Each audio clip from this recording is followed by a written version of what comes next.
Damos gracias al Señor de estar en una noche fresquita de otoño y vamos a tratar de ver en esta noche capítulo 6 a los Romanos, y es un capítulo muy interesante porque justamente Pablo viene explicándonos varias cuestiones acerca de la justificación, acerca de cómo nosotros hemos sido aceptados como justos por el sacrificio de Cristo, y ahora nos va a poner en un compromiso de santificación, ¿sí? Pero antes vamos a orar en esta noche. Señor, queremos darte muchas gracias por todo lo que vos nos permitís, todo lo que vos nos proveés y por este tiempo que podemos estar juntos. Señor, te agradecemos por cada uno de los que ha podido llegar, por aquellos que no van a poder venir también, Señor, que tú les bendigas, y si hay alguno que viene de camino, que tú les estés bendiciendo y cuidando hasta este lugar. Te damos muchas gracias por todo y te pedimos que en esta noche tú nos hables, nos ministres, nos ayudes, Señor, a comprender y también a poner en práctica lo que decimos siempre, a poner en práctica lo que vamos aprendiendo en tu palabra. A ti sea la gloria por siempre. Amén, Señor.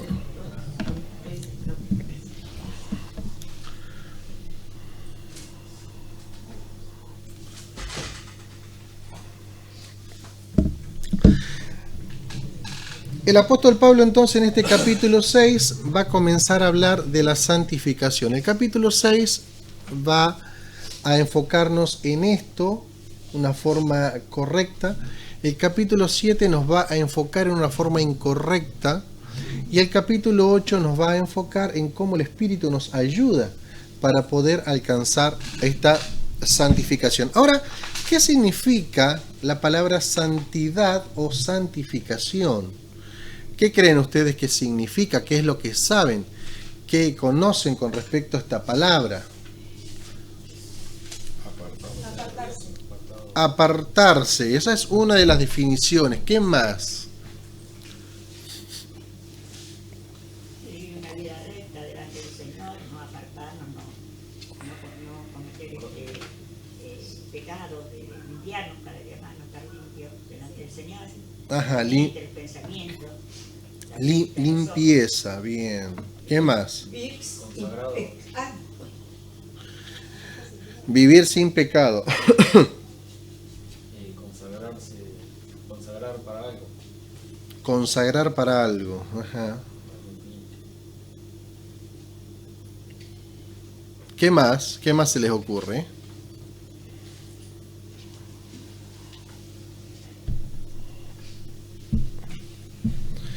Bien, la palabra santificar, bíblicamente hablando, significa varias de las cosas que ustedes nombraron. Hacer santo, purificar, consagrar, dedicar, limpiar y también separar, ¿sí? Es muchas de las palabras que ustedes nombraron, así que están muy orientados en esto. Ahora, la santificación, cuando nosotros vamos a la Escritura, indudablemente es una obra que va a producir Dios en nosotros.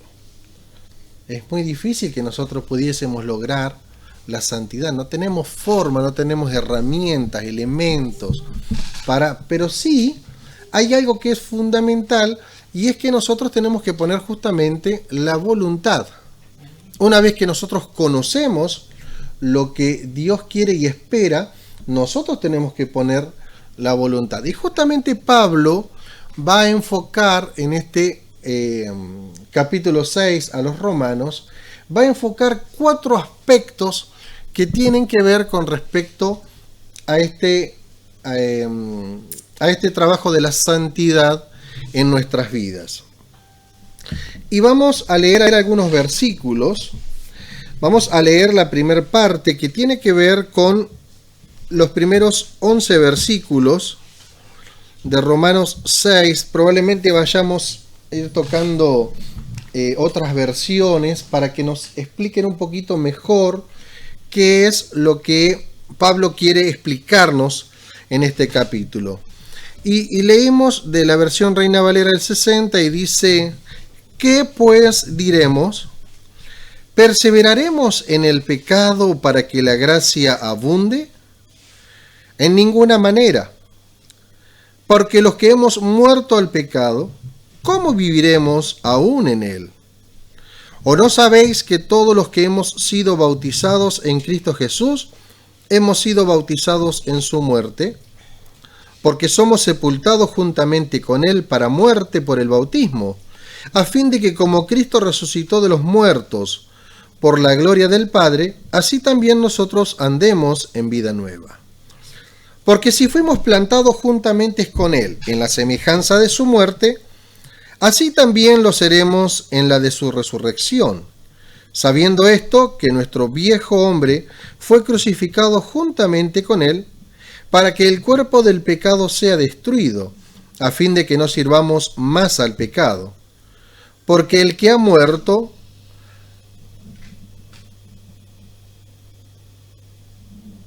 bien, vamos a ver. Porque el que ha muerto ha sido justificado del pecado. Y si morimos con Cristo, creemos que también viviremos con él, sabiendo que Cristo, habiendo resucitado de los muertos, ya no muere. La muerte no se enseñorea más de él, porque en cuanto murió, al pecado murió una vez por todas, mas en cuanto vive, para Dios vive. Así también vosotros consideraos muertos al pecado, pero vivos para Dios en Cristo Jesús, Señor nuestro.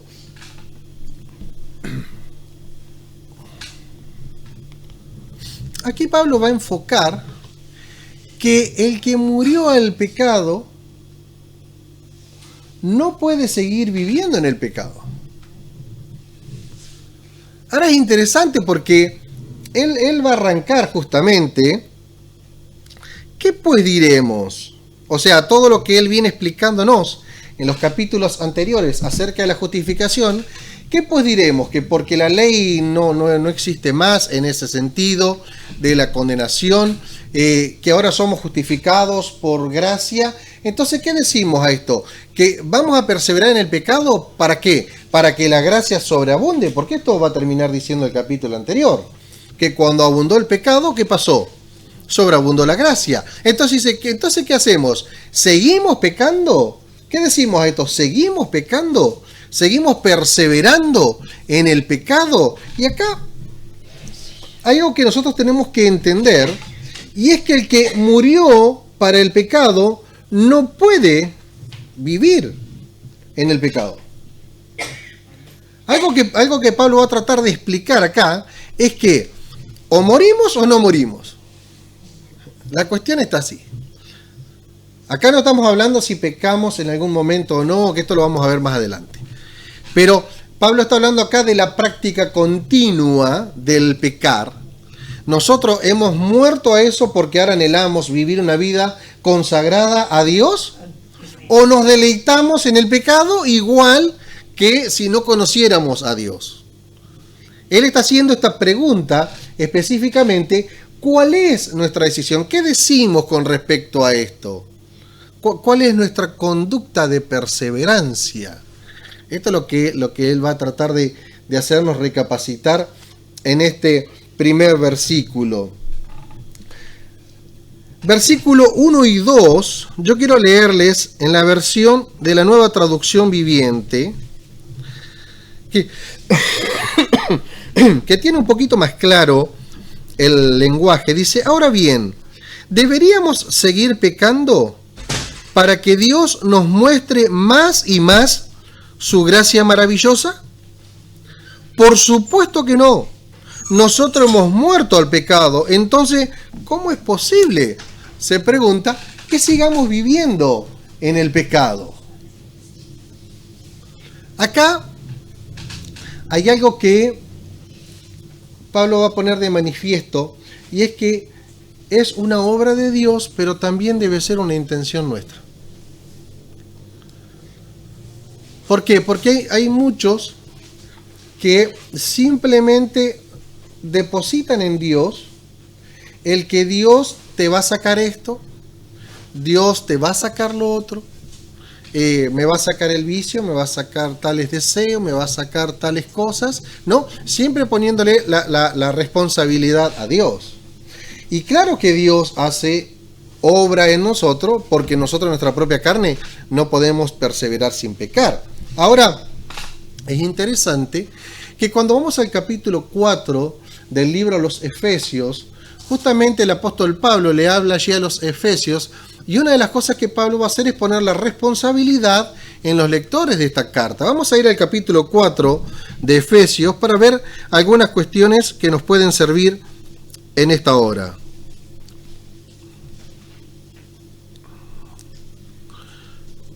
Esperen que cambio la versión acá.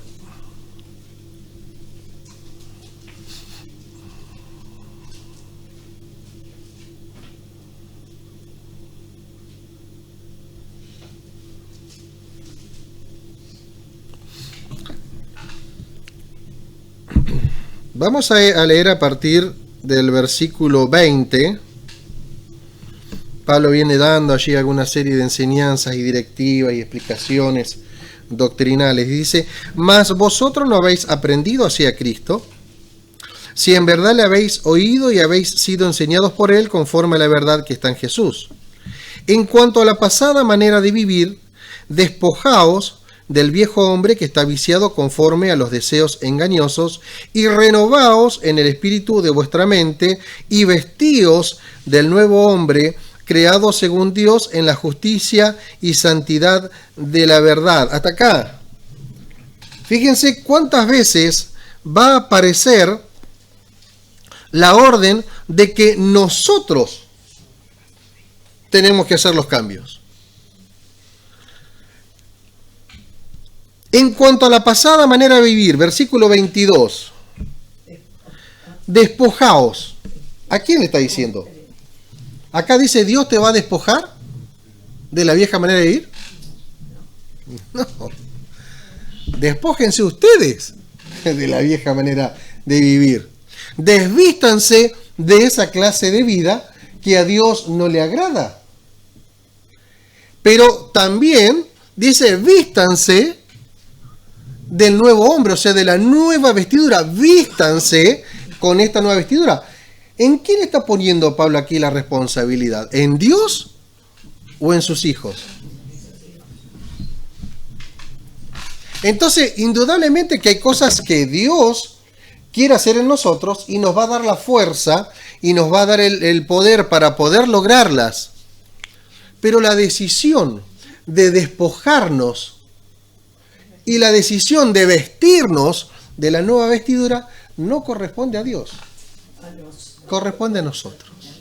Entonces, cuando uno entiende estas cuestiones, por eso Pablo arranca este capítulo 6 diciendo, o sea, ¿vamos a perseverar en el pecado? ¿Cuál es el sentido? Vamos a ver algunos versículos más. Este capítulo 4 de Efesios es un capítulo que me encanta. Algún día lo vamos a estudiar lo más profundo posible. En la traducción viviente está buena.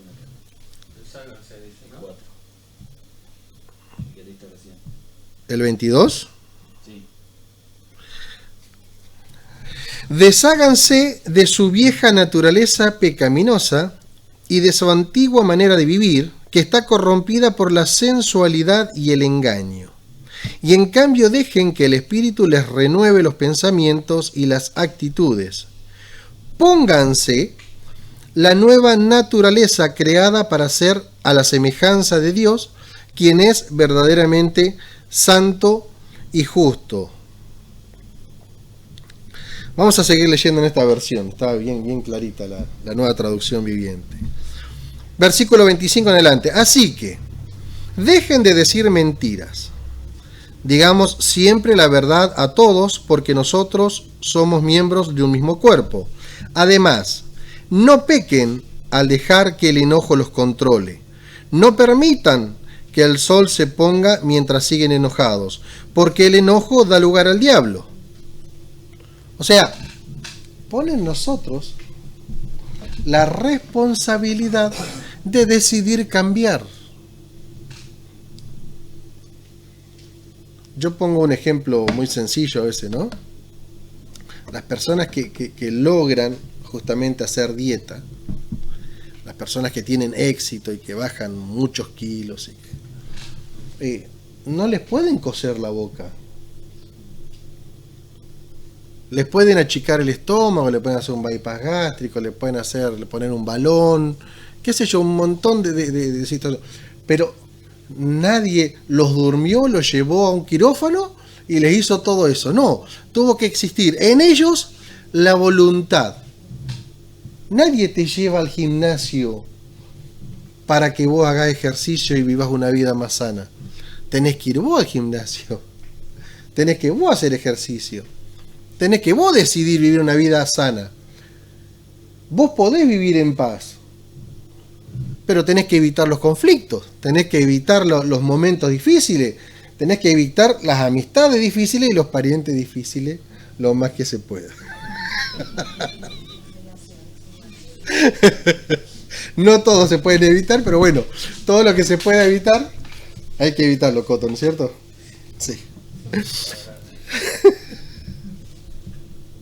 Vamos otra vez al mismo capítulo 4, porque dice, interesante, versículo 31, quítense de vosotros toda amargura, enojo, ira, gritería y maledicencia y toda malicia. ¿Dónde dice acá que Dios te va a quitar la amargura? Dios sí la quita, por supuesto, la amargura, pero la decisión es nuestra. Nunca se debe confundir esto con las obras, ¿no es cierto? Nadie se va a salvar por obra, nunca. Pero sí hay una voluntad que van a hacer en nosotros de cambiar nuestra clase de vida. Va a haber una voluntad en nosotros para quitarnos el vicio. Hay alguien muy cercano a nosotros que durante años él estuvo entregado al vicio del cigarrillo. Y iba a la iglesia y trataba de ser todo lo mejor cristiano posible y servía en la iglesia, pero siempre estaba eso, ¿no? De que el cigarrillo. Entonces él me decía, cuando nos encontrábamos, dice, yo quiero que Dios me lo saque. Yo quiero que Dios me lo saque eso. Y claro, yo en un momento, después de unos 20 años, por lo menos, 18, 20 años de verlo en esa situación, y que ya tenía como otros 15 años en la iglesia, digo, yo este no lo va a dejar más. Digo, este no lo va a dejar más. Pensaba yo entre mí, ¿no? Y en un momento, él decide, que ahí fue para mí el cambio, ¿no? Él decide, no voy a fumar más. Y tiró su último o casi último cigarrillo y dijo, no quiero fumar más, Señor, y yo quiero que vos me ayudes, las fuerzas que me faltan, yo quiero que vos me las dé, pero yo decido, como decidí muchas veces, pero ahora convencido, decido que no lo hago más, y no lo hago más. Y es extraordinario, de esto ya pasaron más de 10 años, sí, más, capaz como cerca de 12, 13 años. Y lo interesante es que no tiene una sola secuela después de haber fumado más de 40 años. Nada, ni problema de POC, ni respiración, ni nada. Pero no fue hasta que decidió conscientemente ese cambio. Por eso es que a veces cuando uno ve personas que están en el Señor tantos años y siguen con su mal carácter, y siguen con sus problemas de deudas, y siguen con sus problemas, qué sé yo, de relaciones, uno dice, ¿cuánto habrá de la voluntad de esta persona para que Dios lo haga? ¿Realmente hay una decisión para que Dios lo haga? ¿O simplemente le dicen a Dios, Señor, yo fíjate lo que tengo, sácamelo, Señor? Y si no me lo sacás, y bueno, y Dios me hizo así. Miren que hay algunos que dicen eso. Dios me hizo así, con este carácter, o con lo que sea, ¿no? Y sin embargo, es nuestra voluntad para que Dios trabaje también en nosotros. Entonces, aquí Pablo, escribiendo a los Efesios, les dice, Dios lo quiere hacer, pero es necesario que nosotros pongamos una decisión firme. Y va a hablar, vamos otra vez al libro de los Romanos, porque estamos estudiando Romanos, no Efesios. Vamos otra vez a los Romanos. Y va aquí el apóstol Pablo a emplear una figura que tiene que ver con el bautismo. Versículos 3 dice, ¿o no sabéis que todos los que hemos sido bautizados en Cristo Jesús, hemos sido bautizados en su muerte? Y aquí va a introducir justamente este acto que tiene un aspecto legal. Ustedes lo tenían allí en el material, un aspecto legal. ¿Por qué? Porque nosotros hemos hecho un compromiso legal, espiritual con Dios en el momento que nos hemos decidido bautizar. Nadie nos obligó, espero que nadie de los que están bautizados se los haya obligado, nadie nos obligó para ser bautizados, nosotros hemos decidido acompañar esto, pero esto legalmente y espiritualmente nos pone en un contrato con Dios. Una de las cosas que nosotros hacemos es, yo siempre lo trato de explicar de esta manera, frente a tres públicos, nosotros hacemos esta decisión de morir a la vieja vida y nacer a una nueva. En primer lugar, frente a los que asistieron a nuestro bautismo, amigos, personas, hermanos de la iglesia, familiares que nos acompañaron en este momento y vieron que nosotros hacemos una declaración pública de nuestra fe. Primer público que nosotros tenemos delante nuestro de carne y hueso que lo podemos ver. Segundo público es todo el ambiente espiritual. Dios y la creación, viendo que nosotros por propia voluntad tomamos la decisión de abandonar en la vieja vida y ahora unirnos juntamente con Él en esta fe. Pero también el diablo. Él también está viendo que nosotros que durante tanto tiempo quizás le servimos a Él, ahora decidimos, a vos no te servimos más, ahora queremos servir a Dios. Entonces hay tres públicos frente a los cuales nosotros nos exponemos, por eso es que este es, y decía las notas allí, es un compromiso legal, espiritual, que nosotros hacemos con Dios al momento de nuestro bautismo. También es simbólico, ¿por qué? Porque en este sacrificio, cuando nosotros somos sumergidos en las aguas del bautismo, simbólicamente en ese sumergimiento, nosotros hace cuenta que hemos sido sepultados a la vieja vida.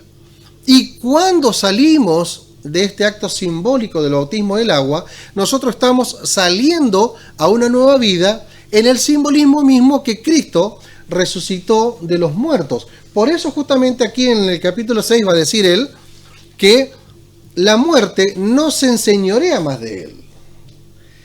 Y va a decir aquí el versículo 3, nosotros hemos sido muertos, sepultados, hemos sido muertos en este sentido en el bautismo.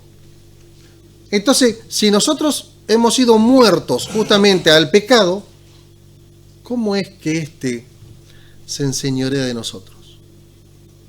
Esta es la pregunta que se va a hacer. ¿Se puede enseñorear de nosotros alguien que está muerto? ¿Alguien que está muerto nos puede dominar? ¿Nos puede decir qué hacer? ¿A dónde ir? ¿Qué comer? ¿Cómo vestirnos? ¿Alguien que murió? No puede. Entonces Pablo se hace esta pregunta. Si hemos muerto al pecado, ¿cómo es que el pecado se enseñoreará de nosotros? O sea, acá hay una contraposición, dice Pablo. O murió o no murió. No hay forma en que las dos cosas sucedan a la misma vez. Vamos a ver alguna cosita más. Nuestro viejo hombre justamente ha sido crucificado. Versículo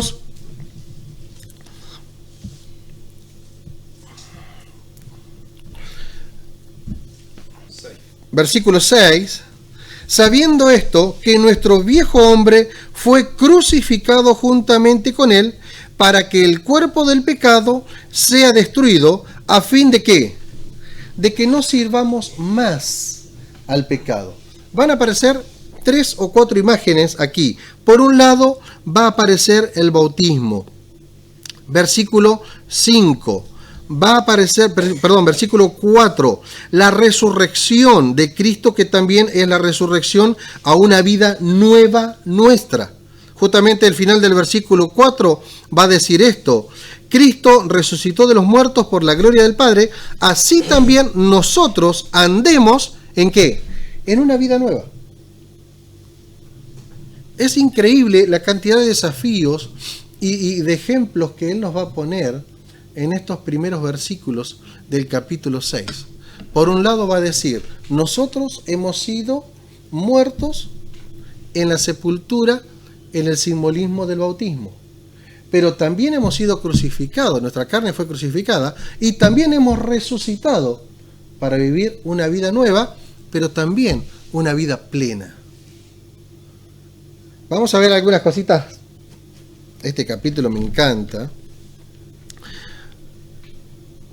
porque Pablo va a decir, nosotros hemos sido libertados del poder del pecado. Versículo 7, porque el que ha muerto ha sido justificado del pecado. Pero quiero leerles en la Nueva Traducción Viviente, porque dice, pues cuando morimos con Cristo, fuimos liberados del poder del pecado. Y dado que morimos con Cristo, sabemos que también viviremos con Él. Cuando nosotros podemos, por un lado, entender los beneficios de la cruz. Recuerdan que hace 2 o 3 semanas atrás hablábamos de esto, que muchas veces nosotros no nos podemos apropiar de la cantidad de beneficios que tenemos en la cruz, a veces por desconocerlos. Pero en el momento que comenzamos a conocerlos, es interesante que nos apropiemos y que lo podamos vivir, que lo podamos poner en práctica. Y este versículo 7 va a decir que nosotros, con Cristo, cuando morimos, fuimos liberados del poder del pecado. ¿Esto quiere decir que no vamos a pecar más? ¿Qué creen ustedes?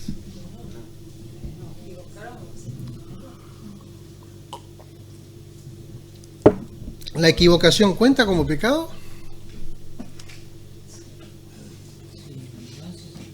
¿Eh? Si es en ignorancia, sí. Buen punto. Muy finito. Porque si no apagamos y nos vamos. Ya está. O sea, ¿quién no pegó? No, yo digo, haciéndole la pregunta a ella, ¿no? Porque vieron que a veces tenemos esta inclinación de decir, no, yo me equivoco, no peco. Por eso digo, si la equivocación cuenta como pecado. Pero no es ese el punto. El tema es lo que aquí Pablo nos quiere animar. Es que nosotros no vamos a pecar. Sí, vamos a pecar. Mientras estamos en este cuerpo no tenemos otra. Pero acá lo que Pablo está diciendo es, una cosa es que nosotros pequemos por nuestra naturaleza y que automáticamente sentimos la convicción del pecado y nos arrepentimos. Pero una cosa muy distinta es que nosotros vivamos con el pecado como hábito de nuestra vida. A esta clase de hábito de pecar continuamente es que Pablo dice, tenemos que haber muerto a esto. ¿Vamos a tener un mal pensamiento? Sí. Una mala reacción la vamos a tener. ¿Vamos a hacer algo indebido? Sí, lo vamos a hacer. Pero una cosa es cuando uno lo hace y otra cosa es cuando uno, como veíamos en los primeros capítulos, se alegra en hacerlo. Lo disfruta. Lleva hace consciente. Consciente va y se revuelca en el pecado una vez y otra vez. Y no está esperando a salir para volverse a tirar otra vez. De eso está hablando, claro. El que disfruta de esa vida. Dice, esa clase de vida no se enseñorea más de aquellos que han muerto con él. Por eso es que acá nos va a poner todo el tiempo en esta pregunta y en esta disyuntiva. ¿Hemos muerto con él o no? ¿Le hemos conocido realmente o no? ¿Hemos tenido una real conversión o no? Esto es lo que él está planteando todo el tiempo. En el capítulo que viene y en el otro todavía Pablo lo va a acentuar muchísimo más. Es algo que va a pasar constantemente, porque es parte nuestra. Con eso vamos a estar luchando todo el tiempo. Cada que nos levantamos, todo, decisión que tomemos, ahí, por eso digo, es muy finito también. Sí. Hay algo que nosotros tenemos que siempre tener en claro, que de pecar no vamos a dejar. Pero hay una diferencia entre que nosotros deseemos estar todo el tiempo allí o que nos pase esporádicamente. Son dos cosas totalmente distintas. Una cosa es que yo disfrute el pecado todo el tiempo, quiero hacerlo, y que no haga ningún esfuerzo por salirme de ahí. Y otra cosa es que yo tuve una reacción, tuve un acto, hice algo, dije algo, pensé de determinada manera. Eso es algo totalmente diferente. Hay algunas teologías que dicen, equivocadas por supuesto, de que llega el hombre a crecer tanto en su vida de santidad y de relación con Dios que no peca más. No encontramos ningún apoyo bíblico para esto, es que diga que el hombre llega a crecer tanto que en un momento no peca más. Ya no está acá. Dice, pero aquí dice, aquel que dice que no peca, esto va a decir Juan, ¿no? Es mentiroso. El que dice que no peca o que no... Ya pecó ahí ya con lo que dijo. Avanzamos un cachito más, así en un ratito nos tomamos un pequeño recreo. Versículos 9, 10 y 11 dice, estamos seguros de eso, porque Cristo fue levantado de los muertos y nunca más volverá a morir. La muerte ya no tiene ningún poder sobre él. Cuando él murió una sola vez, a fin de quebrar el poder del pecado, pero ahora que él vive para la gloria de Dios. Así también ustedes deberían considerarse muertos al poder del pecado y vivos para Dios por medio de Cristo Jesús. Considérense de esta manera. Esto es lo que nos anima Pablo. Considerarlos muertos. Entonces, este primer párrafo, estos primeros 11 versículos, tienen que ver con que el que murió para el pecado no puede vivir en el pecado. Esto va a remarcar estos versículos. Y habiendo sido salvos, el pecado es un visitante extraño que no es bienvenido en nuestras vidas. El pecado es un visitante que no es bienvenido en nuestras vidas. Entonces, por esto cuando vienen pensamientos, porque lo primero que va a hacer va a hablar un poquito más adelante de la concupiscencia, pero una de las primeras cosas que va a suceder en nuestras vidas es el deseo de hacer algo. Por esto, ayúdenme, Juanes, ¿qué dice? Que la concupiscencia, ¿Juanes? ¿O Santiago? Santiago. Dice que la concupiscencia, que es el deseo que viene para pecar, habiendo dado a luz el pecado, esto termina produciendo o dando a luz la muerte. Claro. Ahora esperamos así. Entonces, Santiago 1:15. La concupiscencia, después que ha concebido, da a luz el pecado, y el pecado siendo consumado, da a luz la muerte. O sea, que el pensamiento, el deseo de pecar, ese es el que tendríamos que matar nosotros para que no lleve a cabo el pecado. Porque va a aparecer como un pensamiento allí. Por eso el versículo 11 dice: así también ustedes deberían considerarse muertos al poder del pecado. Hay que aclarar que es muy sutil cuando viene con los pensamientos. Es como que dice, dejo esto por acá y me retiro lentamente. Y no ocurre en ese momento. Lo deja. Y mientras uno lo deja, eso comienza a brotar, suave, lento. Y uno lo deja, no lo desecha, y eso termina creciendo hasta que cuando encontramos en un pecado que... Sí, hacía un ejemplo muy gráfico Dante Gebel. Decía, nadie viene caminando y ¡pop! Se cayó en el pecado. ¿Vieron que era así, ¡oh! ¡Puf! Y me caí en el pecado. No existe eso. ¿Sí? Cualquiera de nosotros que ha llevado a cabo algo, primero vino como una sugerencia, un pensamiento que sobrevoló y quizás se fue. Después ya vino y sobrevoló un rato más. Después, como no lo espantamos, hizo un nido en nuestro pensamiento y después termina provocando en nosotros algo que, si en su momento lo hubiésemos desechado, no nos hubiese llevado a la amargura. Porque algo que produce el pecado también es una amargura en el espíritu, en el alma. Porque aquel que realmente ama al Señor se ha dejado seducir por el pecado y ha terminado cayendo en esta situación. Después tiene una amargura, una vergüenza, bueno, acá lo va a decir más adelante, ¿no?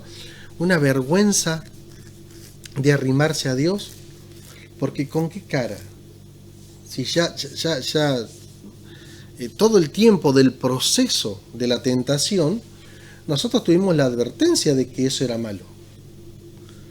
Nadie tuvo la tentación generalmente y ¡pum! Ahí nomás.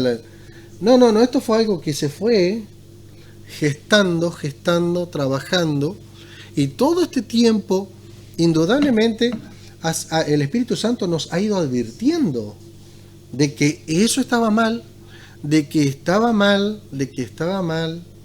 y luego esta tristeza que sentimos, esta amargura, es producto que hemos contristado al Espíritu de Dios en nosotros, porque hemos pecado habiendo sido advertidos, ¿no?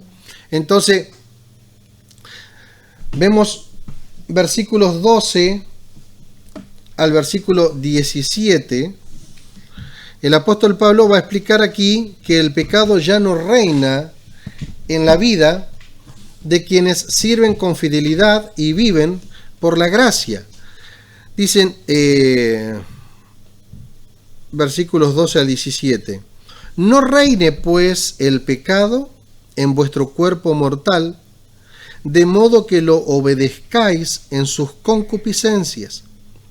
Ni tampoco presentéis vuestros miembros al pecado como instrumentos de iniquidad, sino presentaos vosotros mismos a Dios como vivos de entre los muertos, y vuestros miembros a Dios como instrumentos de justicia. Porque el pecado no se enseñoreará de vosotros, pues no estáis bajo la ley, sino bajo la gracia. ¿Qué pues? Y acá va a ser una pregunta similar a la que hizo en el versículo 1. Una pregunta casi similar. ¿Qué pues? ¿Pecaremos porque no estamos bajo la ley, sino bajo la gracia? Y vuelvo a responder lo mismo. ¿Vieron que el versículo no dice el versículo 2? Bueno, acá dice, en ninguna manera. ¿No sabéis que si os sometéis a alguien como esclavos para obedecerle, sois esclavo de aquel a quien obedecéis, sea del pecado para muerte o sea de la obediencia para justicia? Pero gracias a Dios, que aunque erais esclavo del pecado, habéis obedecido de corazón a aquella forma de doctrina a la cual fuisteis entregado.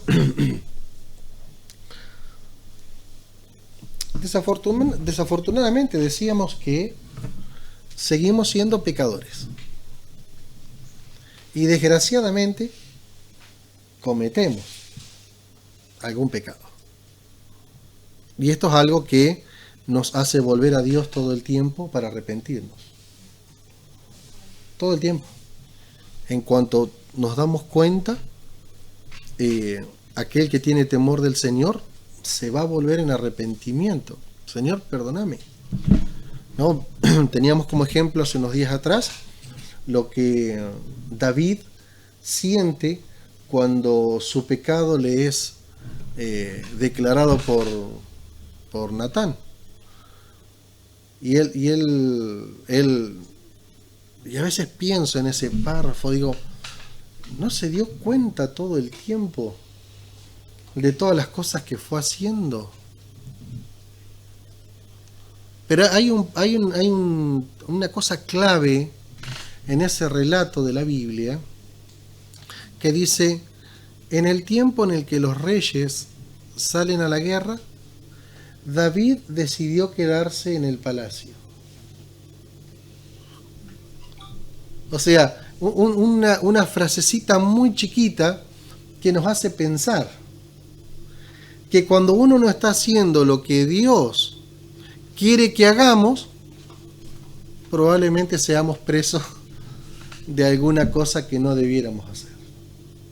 Si él hubiese estado en la guerra, como era normal que hubiese estado, dirigiendo lo que fuese, nunca lo hubiese visto a la mujer de Urías bañándose. Se estaba ya ocupado en lo que tenía que estar ocupado. Pero el ocio suele ser muy mala compañía. Muy mala compañía. Porque nos da el tiempo y el espacio para dejar ciertas cosas. Sin embargo, yo pensé en esto varias veces y digo, ¿qué pasó con David todo este tiempo? ¿No? Que él no recapacita hasta que no viene Natán y le declara su pecado. Pero algo que es interesante es cómo él reacciona frente a esto. No se excusó, tampoco buscó culpables, no trató de defenderse frente a Natán ni frente a Dios. Y encontramos ese precioso salmo, ¿no? Donde él declara esto, de que se vaya cualquier cosa, que pierda cualquier cosa, pero que no pierda su presencia. Y este es el corazón de alguien que entiende que el pecado nos aleja del Señor y que la reconciliación nos vuelve otra vez a unir. Y estos versículos que estamos viendo acá, lo primero que va a enfocar Pablo en este versículo 12 es justamente el reinado. No reine pues el pecado en vuestro cuerpo mortal, de modo que lo obedezcáis en sus concupiscencias.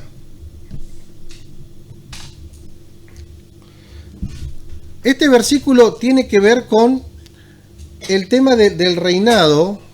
Para ellos, sobre todo para los lectores de esta carta, tenía un sentido muy fuerte. ¿Por qué? Porque en el caso de los israelitas, sobre todo, que estaban bajo el Imperio Romano, sabían bien lo que era estar en servidumbre de otro imperio o de otra nación. Sabían exactamente lo que era servir a alguien que no tenían gana y de regirse por las leyes que no eran las leyes de ellos. Si bien en el caso del Imperio Romano y algunos otros respetaban algunas costumbres de los pueblos que conquistaban, pero sus leyes eran impuestas. Y el reinado tenía un significado muy fuerte para ellos justamente. Dice, no reine pues a modo de que ustedes les sirvan. No solamente dice Pablo aquí que el reinado produce una falta de voluntad en nosotros, una falta de decisión, porque cuando uno obedece a alguien que gobierna, no obedece según su voluntad, obedece por la voluntad de otro. ¿Sí? Un ejemplo muy sencillo es cuando nosotros somos chicos y no tenemos ganas de hacer un mandado y nos mandan igual. ¿Vamos por propia voluntad a hacer el mandado? No. Vamos mandados por la voluntad de otro, que reina, en ese sentido, sobre nosotros, que son nuestros padres. Entonces ellos dicen, toma esta plata, anda a buscar tal cosa. No tengo ganas, no importa, anda igual. ¿Sí?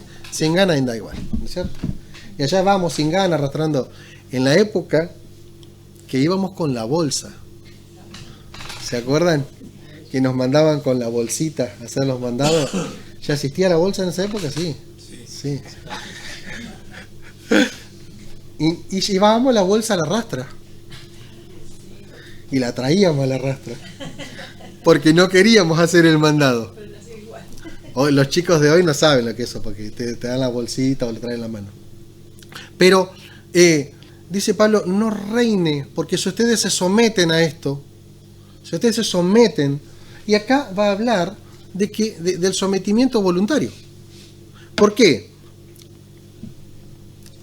Dice, no lo obedezcáis de modo que lo obedezcáis, perdón, el final del versículo 12, de modo que lo obedezcáis en sus concupiscencias. Recién hablábamos justamente de no lo obedezcan desde el momento en que aparece el deseo. Dice, desde el momento en que aparece el deseo, tienen que quitarle el reinado al pecado. Si ustedes dejan que este deseo avance, entonces va a estar demostrando que Él reina sobre ustedes y no que Cristo reina sobre ustedes. Versículo 13 va a decir, no presenten vuestros miembros para pecar. Y yo de esto pensaba varias cosas. ¿Por qué Pablo está diciendo esto? ¿De cuántas personas la lengua es la perdición? ¿Respondió algo de más? ¿Emitió una opinión que no debía? ¿Provocó? ¿Cuántas veces nosotros hemos estado en alguna reunión familiar o de amigos y alguien hace un comentario y desató toda una situación? Aquellos que les ha gustado pelear eran incapaces de meter la mano en los bolsillos. Les gustaba enseguida ir al choque. Otros peor, porque con su mente manejan a otros, ¿no? Los inducen a hacer determinadas cosas. Dice Pablo, no solamente no obedezcan las concupiscencias, tampoco presenten vuestros miembros al pecado como instrumentos de iniquidad. Quiero leerles en la otra versión. No dejen que ninguna parte de su cuerpo se convierta en un instrumento del mal para servir al pecado. En cambio, dice, entréguense completamente para ser siervos de la justicia. Otra vez, vean que acá pone la responsabilidad sobre nosotros. Las 2 veces o 3 veces en estos versículos va a decir, no permitan, ¿quién? Nosotros. No permitamos que no permitan que el pecado controle la manera en que viven. No caigan ante los deseos pecaminosos. No dejen que ninguna parte de su cuerpo se convierta en un instrumento del mal para servir al pecado. En cambio, entréguense completamente a Dios, porque antes estaban muertos, pero ahora tienen una vida nueva. Ahora tienen una vida nueva. Así que usen todo su cuerpo como un instrumento para hacer lo que es correcto para la gloria de Dios. Y cuando uno comienza a caminar en el camino de la obediencia a la invitación que la palabra de Dios nos hace, produce una satisfacción en nuestro corazón que es inexplicable. En vez de pegar o pelear, ayudar. En vez de ignorar, tener empatía con aquel que está sufriendo o está necesitando algo. En vez de hablar mal, dar un consejo para bendición. La Biblia habla mucho del tema de que nuestras palabras pueden ser armas que destruya o puede ser aceite que cure las heridas. Depende cómo las empleemos. Por eso Santiago va a explicar esto, ¿no? Y va a decir que de nuestra boca no salgan dos clases de agua, ¿no es cierto? Que no salgan el bien y el mal. Vos habías publicado, ¿no? Algo de eso el otro día, ayer, antes de ayer, no sé cuándo era. ¿Cómo es? Que no salgan las dos cosas, sino que salga una sola. Y en lo posible, la que sea buena. Digo dos cositas más y ya nos tomamos el descanso. Versículo 14 va a decir: el pecado ya no es más su amo. Está tratando de despertar a los romanos y también a nosotros, porque ustedes ya no viven bajo las exigencias de la ley. En cambio viven en la libertad de la gracia de Dios. El pecado ya no puede enseñorearse porque no están bajo la ley. Versículos 15 y 16 dice: ahora bien, ¿eso significa que podemos seguir pecando porque la gracia de Dios nos ha liberado de la ley? Vuelve otra vez a preguntar. Vieron que el otro día decíamos que Pablo nos lleva y nos trae, ¿no? Para que no nos olvidemos, para que no nos salgamos, ¿sí? Porque se ve que había algunos hermanos perpicaces que estaban acá leyendo. Dice: bueno, entonces no tengo un problema, ahora sí, bueno, entonces podemos, listo, estamos en la gracia, pum, vamos. No, dice, no. Ahora bien, ¿eso significa que podemos seguir pecando? Claro que no. ¿No se dan cuenta de que uno se convierte en esclavo de todo aquel que decide obedecer? Uno puede ser esclavo del pecado, lo cual lleva a la muerte, o puede decidir obedecer a Dios, lo cual lleva a una vida recta. Antes, ustedes eran esclavos del pecado, pero gracias a Dios ahora obedecen de todo corazón la enseñanza que les hemos dado. Ahora, ¿por qué Pablo va a usar acá el ejemplo del esclavo? Pensemos que Pablo no está escribiendo en el siglo XXI. Está escribiendo en el siglo I. ¿Qué era una de las cosas que más abundaba? Los esclavos. Es más, Pablo va a escribir otra carta más adelante donde va a decir cómo los amos deben conducirse con los esclavos que estaban en su casa y que también eran cristianos. O sea, si ustedes son señores y son cristianos, ¿cómo deben tratar a los esclavos que son cristianos dentro de su propia casa? Una cosa que a nosotros no nos entra en la cabeza hoy, ¿no es cierto? Pero ¿por qué Pablo va a usar este ejemplo? Indudablemente porque él era la forma más práctica que tenía de que todos entendieran. Porque esto era algo común en la sociedad. Entonces era fácil que ellos comprendieran que el esclavo no tenía voluntad propia. El esclavo no era merecedor del agradecimiento. El esclavo no era merecedor del descanso. El esclavo no tenía ninguna gratificación. No era dueño de absolutamente nada. Ni de sus tiempos, ni de su familia, ni de su economía. No tenía economía, por supuesto. No era dueño de nada. Y Pablo va a poner de relieve este ejemplo del esclavo. ¿Por qué? Porque dice, si ustedes se entregan al pecado, son esclavos del pecado. O sea, terminan perdiendo, dice Pablo, cuando ustedes se entregan a que el pecado se enseñoree de ustedes, terminan perdiendo todos los derechos. El esclavo no tenía derecho a nada. No tenía derecho a tierra, no tenía derecho a dónde vivir, no tenía a nada. Dice Pablo, piensen en la sociedad en la que estamos viviendo y vean muchos de ustedes que están en la condición de esclavo y muchos de ustedes que son señores o que conocen a alguien que es esclavo y le dice, ¿tiene derecho a algo? No. Bueno, lo mismo pasa con ustedes cuando ustedes se entregan al pecado. Si ustedes se entregan al pecado, entonces no van a tener más voluntad propia. Van a ser sujetos a lo que el pecado quiere hacer con la vida de ustedes. En cambio, dice, vuélvanse esclavos de Cristo. Alguna versión va a decir siervo, que es lo mismo. Vuélvanse esclavos de la justicia. Vuélvanse esclavos de las buenas obras. En el fondo está diciendo Pablo, Nosotros vamos a ser esclavos de alguien, sí o sí. Pero en nosotros está la decisión a quién vamos a servir. Si vamos a servir al pecado o vamos a servir a Cristo. Si vamos a servir a la maldad o vamos a servir a la justicia. Nosotros vamos a decidir de quién ser esclavo. ¿Por qué? Porque el que realmente entiende lo que es ser esclavo de Cristo, la voluntad de Cristo trata de llevar a cabo. ¿Se entiende?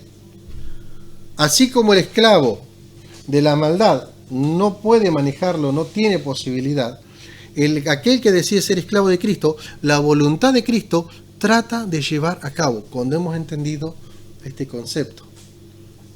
Cuando nosotros no entendemos este concepto, entonces tenemos una vida a medias. No tenemos una vida definida. Entonces nos parece que es lo mismo, por eso Pablo va a decir, la gracia la vamos a usar como una ocasión para pecar, no, porque o somos esclavos de Cristo o somos esclavos del pecado. No podemos estar a la mitad de las dos cosas. O una cosa, dice Pablo, o la otra. Va a terminar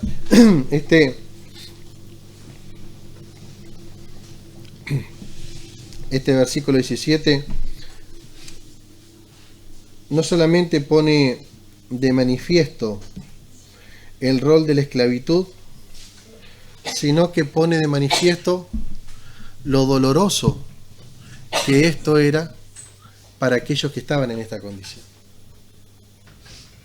Dice, ¿ustedes vieron algún esclavo que esté alegre? ¿Ustedes han visto algún esclavo que se pudo realizar en la vida? ¿Algún esclavo que pudo ir a donde quería? Bueno, lo mismo les va a pasar a ustedes, dice Pablo, si se dejan gobernar por el pecado. La gracia es un regalo que hemos recibido, dice, no usen esto como ocasión para pecar, sino aprovéchenlo para poder vivir bajo este régimen. Amén. Nos tomamos unos minutitos, hermanos, y luego tratamos de terminar este capítulo 6. Bien, vamos a los últimos versículos.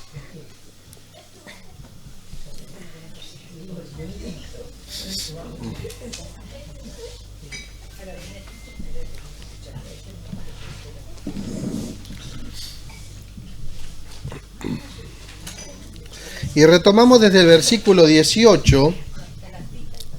Quiero leer la nueva traducción viviente. Dice, ahora son libres de la esclavitud del pecado y se han hecho esclavos de la vida recta.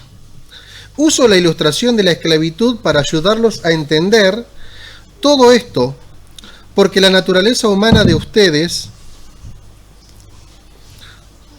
es débil. En el pasado se dejaron esclavizar por la impureza y el desenfreno, lo cual los hundió aún más en el pecado. Ahora deben entregarse como esclavos a la vida recta para llegar a ser santos. Cuando eran esclavos del pecado estaban libres de la obligación de hacer lo correcto. ¿Y cuál fue la consecuencia? Que ahora están avergonzados de las cosas que solían hacer, cosas que terminan en la condenación eterna. Pero ahora quedaron libres del poder del pecado y se han hecho esclavos de Dios. Ahora hacen las cosas que llevan a la santidad y que dan como resultado la vida eterna. Pablo acá ejemplifica cómo fue la vida de muchos de ellos lejos de Dios, de muchos de nosotros lejos de Dios. ¿Cómo fue? Y dice, se entregaban a toda clase de cosas. ¿Y qué termina trayendo esto? Vergüenza. Aquellos que nos acordamos de las cosas que hemos hecho lejos del Señor, no nos da orgullo, nos da vergüenza. Y qué bueno que hay mucha gente que no sabe lo que hemos hecho. Porque más vergüenza nos daría. Y yo a veces le he contado como testimonio, yo me crié en la iglesia. Cuando yo nací, mi papá ya era un predicador. Sin embargo, yo hasta mis 15 años vivo una vida totalmente como sin conocerlo, Dios. Totalmente ajena. Y si yo contara las cosas que hice durante todos esos años, la gente no podría creer que mi papá era pastor.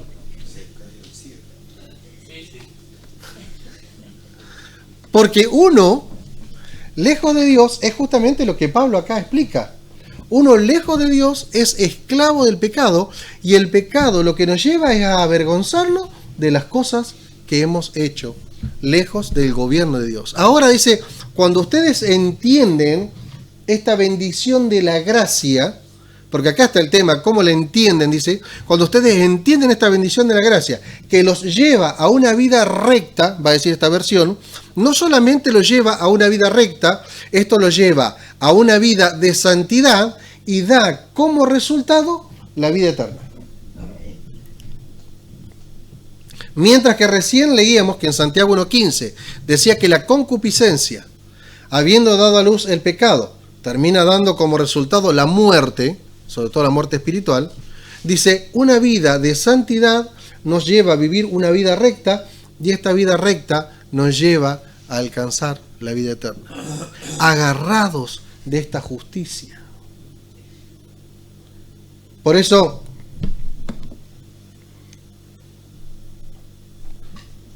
dice, ¿cómo se someten ustedes?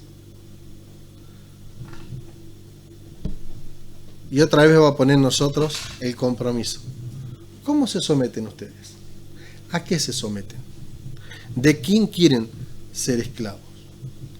Y va a terminar este capítulo 6, va a terminar resaltando los dos salarios.